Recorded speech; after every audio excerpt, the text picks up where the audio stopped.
ఆయన లేచిన్నాడు. కనుక ఋగ్వేద ప్రవచనము, తర్వాత బైబిల్ ప్రవచనం క్రీస్తుకు పూర్వము 1000 ఏళ్ల నాడు దావీదు చెప్పాడు. ఇకపోతే ఇస్లాంలో ఉన్నది క్రీస్తు దైవత్వానికి నిరూపణగా మనం వాడుకోలేము. ఖురాన్లో కొన్ని వచనాలు ఉన్నాయి, దాని మీద నేను పెద్ద ఇష్యూ చేయను. ఎందుకు చేయనంటే యేసు ప్రభు వారు చనిపోయి తిరిగి లేచి క్రిస్టియానిటీ మొదలైన తర్వాత 600 ఏళ్లకు మహమ్మద్ ప్రవక్త గారు పుట్టారు, peace be on him, 600 years later. కాబట్టి తర్వాత చెప్పింది దేవోక్తి, అంటే ముందుగా చెప్పి నెరవేర్చబడ్డ ప్రవచనాలు అన్న స్టేటస్ దానికి ఉండదు. That is like a historian telling about the past. ఒక చరిత్రకారుడు గతమును చెబుతున్నాడు, అందులో దైవత్వం అనేది మనం చూపించలేం. జరిగింది ఎవడేం చెప్తాడు, జరగబోతున్నది దేవుడు మాత్రమే చెప్పగలుగుతాడు. కనుక క్రీస్తు కంటే ముందు రాయబడ్డ గ్రంథాలు మనకు ప్రూఫ్స్ అవుతాయి, కానీ తర్వాత రాసిన గ్రంథాలు ప్రూఫ్ కాదు. అయినా సరే ఇస్లాంను చాలామంది ఫాలో అవుతున్నారు ప్రపంచ జనాభాలో. Next Christianity, that is the largest religion and also fastest growing religion is Islam. మరి అనేకులు ఆ మార్గాన్ని అవలంబిస్తున్నారు. వారికి ఖురాన్ అనేది పరమ పవిత్రమైన ప్రామాణిక గ్రంథం వారికి. కాబట్టి అది కూడా కొటేషన్ మనం ఇవ్వచ్చు. సూరా ఏ మరియంలో ఇలాగ రాయబడి ఉంటుంది, ఏంటంటే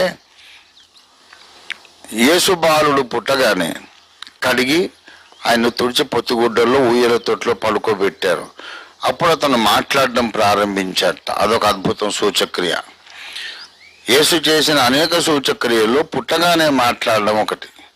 పుట్టాడు, మాట్లాడేశాడు. నేను పుట్టిన ఈ దినము ఆశీర్వదింపబడినది, నేను చనిపోయే దినము కూడా ఆశీర్వదింపబడిన దినం, నేను తిరిగి లేచే దినము కూడా ఆశీర్వదించబడే దినం అని యేసు బాలుడు పుట్టగానే పలికినాడని మహమ్మద్ అలైహిస్సలాం వారు చెప్పారు.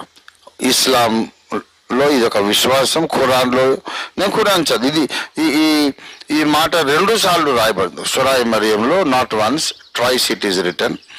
మీకు ఎవరికైనా ఇంట్రెస్ట్ ఉంటే నేను చూపిస్తా కూడా. అంతవరకు నేను వాగ్దానం చేస్తున్నా, ఇంటర్నెట్లో ఇదంతా రికార్డ్ అయిపోతా ఉంది. కాబట్టి ఆషామాషిగా నేను అనవసరంగా అయితే చెప్పాను. నేను చదివాను, నా కళ్ళతో నేను చూశాను, నా దగ్గర ఉంది. ఎవరైనా వస్తే చూపిస్తా, కావాలంటే మీకు అది ఫోటో తీసి వాట్సాప్ కూడా చేస్తాను. ప్రియులారా, blessed is the day on which I am born.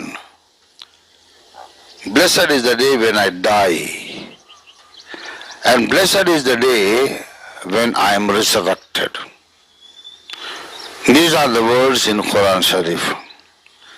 Muhammad Piqtal Saab, first meaning of the holy Quran అని దాన్ని ఇంగ్లీష్లోకి రాశారు. తర్వాత చాలా ట్రాన్స్లేషన్స్. ఎవరు వచ్చినా ఇదే మాట, ఖురాన్లో ఉన్నదే మార్చలేము, ఉన్నది ఉన్నట్టు రాసుకోవాలి, మనకి ఇష్టం ఉన్నది లేకపోయినా.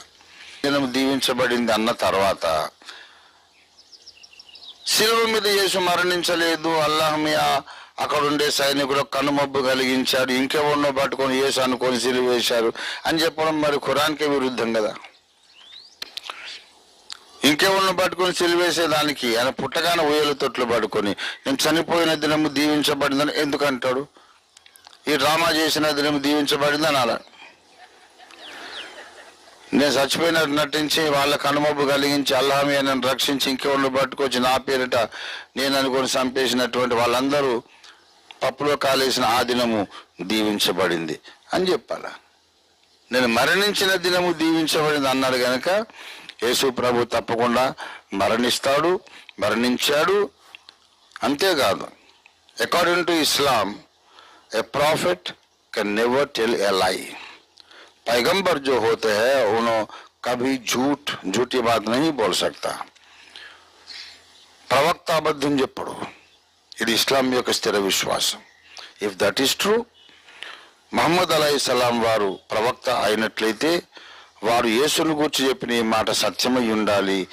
మహమ్మద్ అబద్ధం చెప్పడు కాబట్టి. కనుక యేసును గురించి ఏం చెప్పాడంటే, యేసు ఒక ప్రవక్త, 1,80,000 पैगंबरों में सबसे బడా పైగంబర్ ఈసా అలైహిస్సలాం హై. 1,80,000 మంది ప్రవక్తల్లో అందరికంటే గొప్ప ప్రవక్త, మహమ్మద్ కంటే కూడా గొప్ప ప్రవక్త యేసుక్రీస్తు అని చెప్పి ఆయన చెప్పాడు, మహమ్మద్ అలైహిస్సలాం. కనుక మహమ్మద్ గారు ప్రవక్త అయితే ఆయన యేసును గూర్చి ఆయన ప్రవక్త అని చెప్పింది సత్యమై ఉండాలా. అది నిజమైతే, యేసు ప్రవక్త అనేది సత్యమైతే, యేసు కూడా అబద్ధం ఆడడు అనేది నిజమై ఉండాలా. ఒకవేళ యేసు అబద్ధం ఆడడు అనేది నిజమైతే, నేను చచ్చిపోయిన దినము దీవించబడింది అనేది నిజమై ఉండాలి. కనుక యేసు సరిగా నిజంగా చనిపోయి ఉండాలి, లేకపోతే యేసు అబద్ధికుడు అవుతాడు. అబద్ధికుడు అయితే ప్రవక్త కాలేడు. ఈయన ప్రవక్త కాలేకపోతే మహమ్మద్ కూడా అబద్ధికుడు అవుతాడు. అది లింకు.